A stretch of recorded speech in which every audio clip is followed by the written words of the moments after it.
حضرت سعد بن سہل رضی اللہ تعالیٰ عنہ سے روایت ہے کہ ارشاد فرمایا رسول اللہ صلی اللہ تعالی علیہ وسلم نے اگر دنیا اللہ تعالیٰ کے نظر میں مچھر کے پر کے برابر بھی وقت رکھتی تو وہ اس میں سے کافر کے گھونٹ پانی بھی نہ پلاتا. اللہ تعالیٰ آپ صلی اللہ علیہ وسلم فرما رہے ہیں. یہاں ایک بات یاد آ رہی ہے. ایک آدمی حضرت کے پاس آئے اور آ کے عرض کیا کہ میرے بھائی پر 35 لاکھ نکلتے ہیں. جب حضرت کو صحت تھی جب کی بات ہے, میرے پاس سارے ثبوت ہے, وہ دے نہیں رہا ہے, مجھے کورٹ کیس کرنا ہے. حضرت نے فرمایا بھائیوں میں کوئی کیس ہوتا ہے؟ کبھی خون الگ ہو سکتا ہے؟ قسمت میں لکھا ہوگا مل کر رہے گا, لیکن یہ لڑائی جھگڑا کیس ہمیں پسند نہیں, ہمارے بزرگوں نے منع فرمایا ہے. پھر فرمایا یہ حدیث پاک سنائی کہ اگر ساری دنیا مچھر کے پر کے برابر ہوتی, فرمایا بتاؤ بھائی ساری دنیا مچھر کے پر کے برابر, تیرے 35 لاکھ کیا ہوئے؟ ایک نقطہ ہوا, ایک نقطے کا کروڑواں حصہ بھی ہوا. کروڑواں حصہ ہو سکتا ہے نقطے کا. فرمایا ارے میاں مچھر کا پر مار بھائی کے پاس تو اللہ سے اللہ سے صلاۃ الحاجات پڑھ کر مچھر کا پر ہٹا یہاں سے, دل کو اللہ کے لیے فارغ کر دے. جھوٹی قسمیں کھانی پڑیں گی, جھوٹی FIR کٹوانی پڑے گی, جھوٹے گواہ لانے پڑیں گے. قرآن پاک پہ ہاتھ رکھ کر تو بولے گا تب جا کر کچھ معاملہ بنے گا. اس نے چھوڑ دیا. اب مجھے وقت یاد نہیں کتنے عرصے کے بعد وہ آئے کہ بھائی نے 35 لاکھ بھی واپس کیے, معافی بھی مانگی, 1 لاکھ ہدیہ بھی کیا. اس وقت کا 1 لاکھ کا ہدیہ بھی کتنے کا ہوگا بھائی؟ اب سنیے, چونکہ تشریح میں پیارے شیخ فرماتے ہیں کہ چونکہ دنیا اللہ تعالیٰ کے نزدیک حقیر تھی, اس لیے کفار اور فجار کو دنیا خوب دیتا ہے, مچھر کے پر کے برابر ہے نا. حق تعالیٰ ارشاد فرماتے ہیں لولا ان یکون الناس امۃ واحدہ الی آخر الآیہ, اگر یہ اندیشہ نہ ہوتا کہ سارے انسان کافر ہو جاتے تو کافروں کے گھروں کی چھت ہم چاندی کی کر دیتے ہیں. دنیا جب اس درجے بے وقت ہے پھر اس کے لیے اپنے مولا اور مالک حق تعالیٰ شانوں کو ناراض کرنا کس درجے نادانی ہوگی.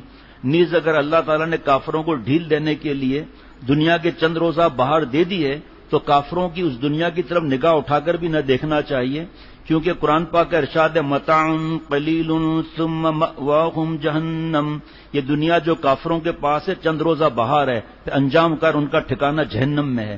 اور کیا فرمایا اولئک کالانعام بل ہم اضل, یہ مثل چوپائے مثل جانور کے اس سے زیادہ بدتر ہیں. آج ہمیں ان کی فیشن پسند آتی ہے, ان کے کپڑے پسند آتے ہیں, جو جانور سے زیادہ بدتر ہیں, جنہوں نے ہمارے مسلمانوں کا خون بہایا ہے 1400 سال سے نہیں اس سے پہلے سے, عورتوں کو بیوہ کیا ہے, بچوں کو یتیم کیا ہے, اپاہج کیا ہے, گھر کے گھر ملک کے ملک اجاڑے ہیں جنہوں نے, اور جانوروں سے بھی بدتر یعنی خسور اور کتے سے بھی بدتر ہیں. دین دیکھو کتنا پیارا ہے, کفر سے نفرت واجب, کافر سے نفرت حرام. یہ کافروں سے نفرت نہیں سکھائی جا رہی. بیوقوف ہے جو قرآن پاک کی بات علماء سے نہ سمجھے, اپنی طرف سے کھوپڑی الٹی کر کے بیٹھ جائے, وہ تھوک رہے ہیں ہم چاٹ رہے ہیں کفار کا. کیا ضرورت ہے ٹراؤزر پہننے کی؟ کیا یہ شلوار اچھا نہیں لگتی؟ کیا لمبا کرتا بھی کیا ضرورت ہے ہمیں؟ یہود اور نصارہ کے ٹراؤزر پہنے ہی کیوں؟ ضرورت کیا ہے پہننے کی؟ اس شلوار کے اندر کیا کچھ مسئلہ ہے کیا؟ اگر ایسا ہی لمبے کرتے کی بار بار باتیں کرتے ہو تو لمبا کرتا اور بڑا کر لو اور چاک اس کے نیچے تک لے جاؤ, نیچے کچھ پہنو ہی نہیں. اور کوئی کہے گا ارے چھتر تو چھپا ہوئے ہیں, ناف سے لے کر گھٹنے تک چھتر چھپا ہوا ہے, کام کو تنگ کرتا پڑا ہی نہیں تم. اور دوسری جگہ ارشاد ہے یہ دنیا جو کافروں کے پاس ہے وہ نعمت نہیں بلکہ عذاب ہے. لِيُعَذِّبَهُمْ بِهَا فِي الْحَيَاةِ الدُّنْيَا, تاکہ عذاب دے اللہ تعالیٰ ان کو ان کی دنیا سے ان کی دنیاوی زندگی کی طرف. یہاں ایک واقعہ مختصر لکھا ہے, میں اس کو تھوڑا سا بتا کے اس کی وجہ سے روک رہا ہوں. اگر بادشاہ پھانسی کے ملزم کو 1 ماہ کی مہلت دے اور اس مہلت کے زمانے میں خوب اس کو سامان عیش دے دے تو کیا کوئی عقل مند اس کے عیش پر لالچ کر سکتا ہے؟ نہیں جی نہیں. بڑوں کو مت دیکھو, مال کے بڑے, دین کے بڑے دیکھو, اپنے سے کم نعمت والوں کو دیکھو, دین میں اپنے سے اونچے والوں کو دیکھو. ساری زندگی اسی طرح کولوں کی بیل کی طرح ختم ہو جائے گی. حضرت ہارون رشید رحمۃ اللہ علیہ, ان کا ایک بیٹا تھا, قرآن پاک, دعائیں, نماز, روزہ اللہ والا تھا. بادشاہ ہارون رشید اس وقت جذب نہیں ہوئے تھے.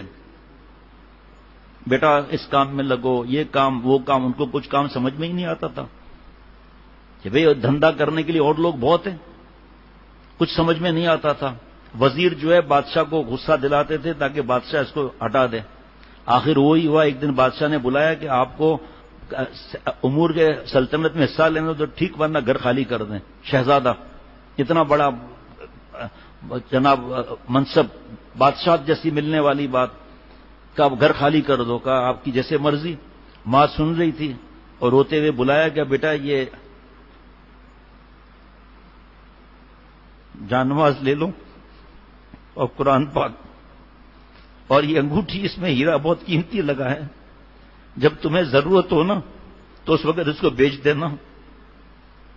اب وہ جناب انگوٹھی اور قرآن پاک جانواز لے کے نکل گیا. بس اللہ تعالیٰ کو یاد کرنا. بھائی جس کے دل میں بادشاہوں کو بادشاہ کی بھیک دینے والا آ جائے تو سلطنت کیا چیز ہے بھائی, ہے جی؟ سلطنت کوئی چیز نہیں ہے. حضرت سلطان ابراہیم ابن ادم رحمۃ اللہ علیہ سے ایک مولوی صاحب نے کہا کہ حضرت میرے لیے دعا کر دیجئے کہ میں مالدار ہو جاؤں. تو حضرت سلطان ابراہیم ابن ادم رحمۃ اللہ علیہ رونے لگے. فرمایا میں نے بادشاہ دیکھ کر فقیری لیے, تجھ کو مفت میں اللہ کی نعمت لی, اس لیے قدر نہیں کرتا. ارے ابھی جو سکون سے اللہ کا نام لے رہے ہو, 2-4 کارخانے کھول کر دیکھ لو کہ کتنا سکون رہتا ہے. اللہ سے اتنا مانگو کہ بس عزت کے ساتھ زندگی بسر ہو جائے. اور جناب اگر آپ نے 5-10 کروڑ کما لیا, 10 فیکٹریاں کھول لی, تب بھی روٹی کتنی کھاؤ گے؟ کیا روٹی کی تعداد بڑھ جائے گی؟ وہی 2-3 چپاتی کھاؤ گے. بلکہ بیٹھے بیٹھے شاید چپاتی کم ہو جائے اور فقروں کی چپت بڑھ جائے.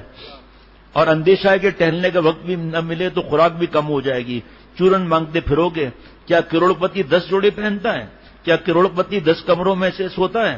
ایک کمرے میں بھی حضرت نے فرمایا ایک بیڈ پر بھی اتنے حصے پر, چاہے بیڈ یہاں سے لے کر وہاں تک ہو تمہارا. کیا کروڑ پتی 3-4 چپاتی کی بجائے 45 چپاتی کھاتا ہے؟ 40 مرغ کھا سکتا ہے. خوراک وہی رہتی ہے, بس اللہ سے اتنا ہی مانگو, کسی کے محتاج نہ رہو. پھر اسی واقعے کو ایک اور مولوی صاحب نے حضرت سلطان ابراہیم ابن ادم رحمۃ اللہ علیہ سے کہا مجھے مالداری کی دعا دیتے ہیں. فرمایا ظالم, میں نے سلطنت کے بدلے میں یہ فقیری لی ہے, تجھ کو مفت میں ملی ہے, اس لیے قدر نہیں کرتا. لہذا جس حالت میں اللہ رکھے راضی رہو, ان کو راضی رکھو. مفت میں بادشاہت مل جائے گی. ایک دفعہ اللہ کہنے میں کیسا مزہ آئے گا, لے کے دو کے سجدہ پیش خدا, خوشتر آئے از 200 مملکت ترا. اگر اللہ کے حضور میں ایک سجدہ قبول ہو جائے نا اور محبت سے سبحان ربی العالی کہہ دیں تو 200 سلطنت سے بڑھ کر ہے.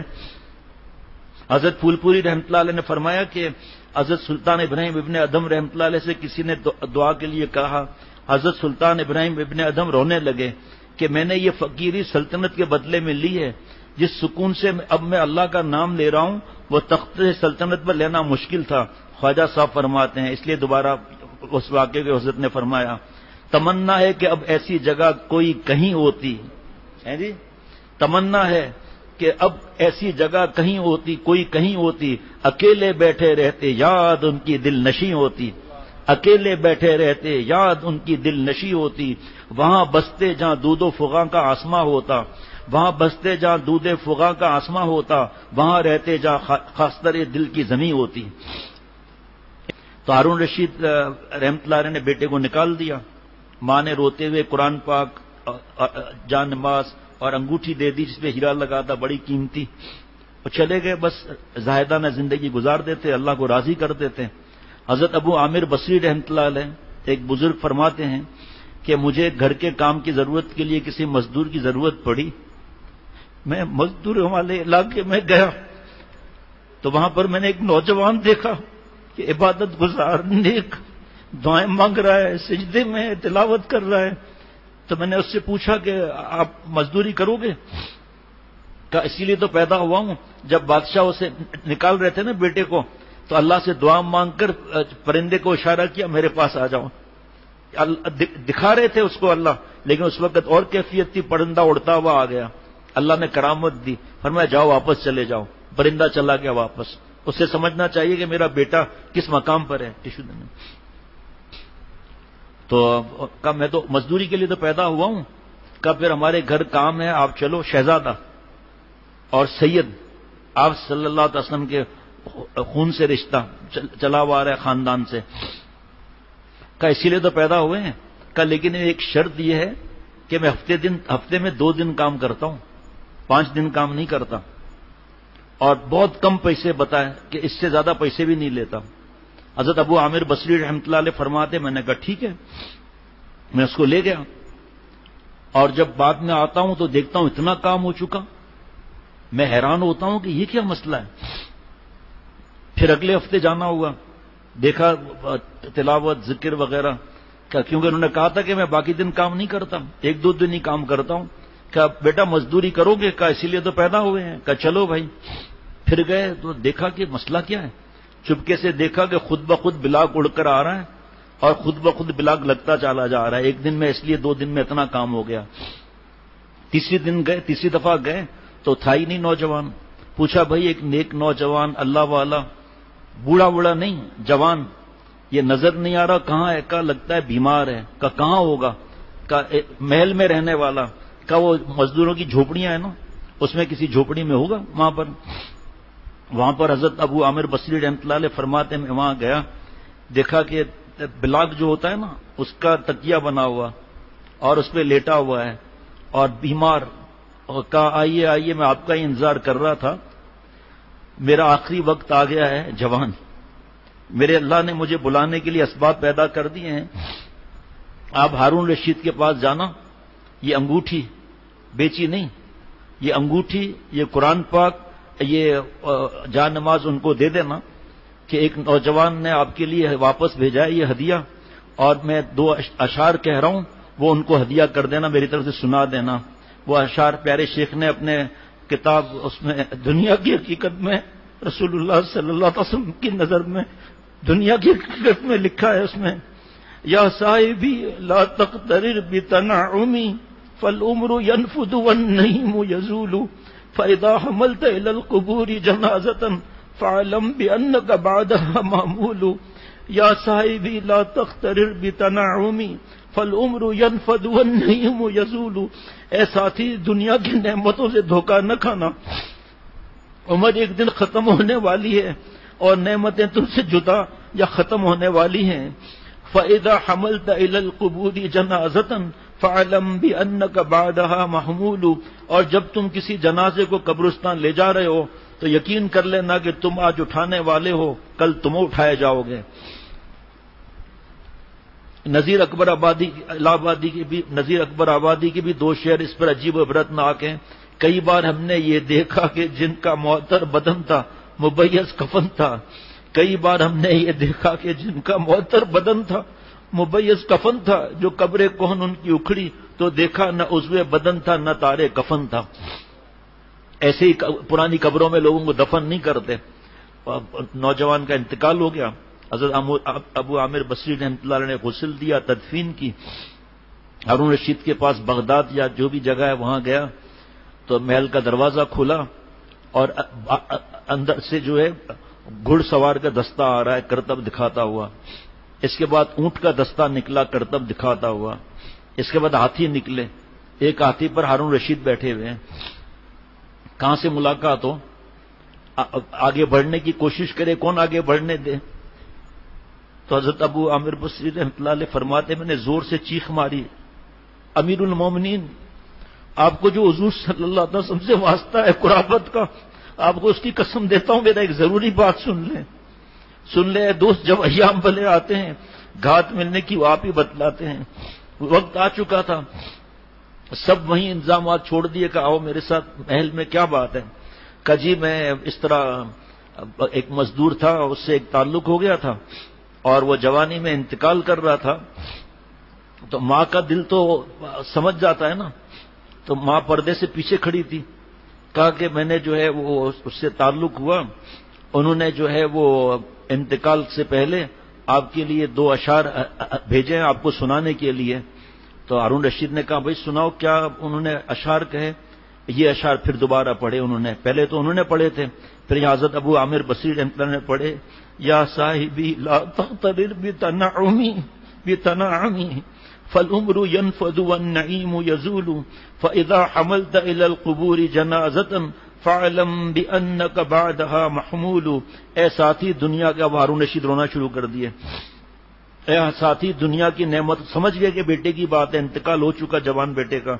اے ساتھی دنیا کی نعمتوں سے دھوکہ نہ کھانا, عمر ایک دن ختم ہونے والی ہے اور نعمتیں تم سے ختم یا جدا ہونے والی ہے، اللہ سب سے پہلے میرے دل میں اتار دے۔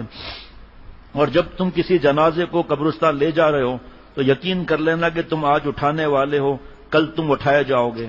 بس حضرت ہارون رشید رحمۃ اللہ علیہ جو آنکھوں سے آنسو بہ رہے ہیں، اور پھر فرمایا اور یہ انہوں نے اب ماں نے رونا شروع کر دیا کہ یہ انگوٹھی